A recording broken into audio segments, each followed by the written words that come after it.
Revenue డిపార్ట్మెంట్లో కిందన పైకి పంపించేవాళ్ళు. కడాన లింక్ ఫైల్ ఉండేది కాదు. అంటే ఎవడేం చేశాడు ఎవడో తెలిసేది కాదు.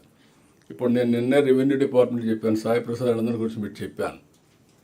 రాబోయే రోజుల్లో everything will be in link file, blockchain. ఇంకా ట్యాంపర్ చేయడానికి అవకాశం లేదు. వన్స్ అది వస్తే రెవెన్యూ రికార్డ్స్ ఆర్ సేఫ్. ఇంకొక పక్కన ఇంకో మాట చెప్పి ఎందుకు మన ఆఫీస్కి రావాలి? రిజిస్ట్రేషన్ అయ్యింది, కొరియర్ సర్వీస్లో పంపించేయండి రిజిస్ట్రేషన్ డేట్స్. పట్టాదారు పాస్ పుస్తకాలు ఉన్నాయి, పట్టాదారు పాస్ పుస్తకం మీ దగ్గర ఎందుకు రావాలి? ప్రింట్ చేసి చెన్నైలో ప్రింట్ చేస్తున్నారు కొత్త పుస్తకాలన్నీ. ఆ సెక్యూరిటీ ఫీచర్స్ పెట్టి ఆ సెక్యూరిటీ ఫీచర్స్ అడ్రస్ అతనికి ఇచ్చి అతనే పంపిస్తాడు నేరు కొరియర్ సర్వీస్లో.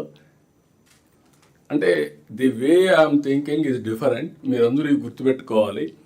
అప్పుడు మీకు హ్యూమన్ టచ్ తగ్గితే వాళ్ళు కూడా హ్యాపీగా ఫీల్ అవుతారు. పబ్లిక్ మనం సర్వీస్ చేస్తున్నాం తప్ప వాళ్ళని పీనలైజ్ చేయడానికి కాదు. అవి కూడా మనం చూద్దాం.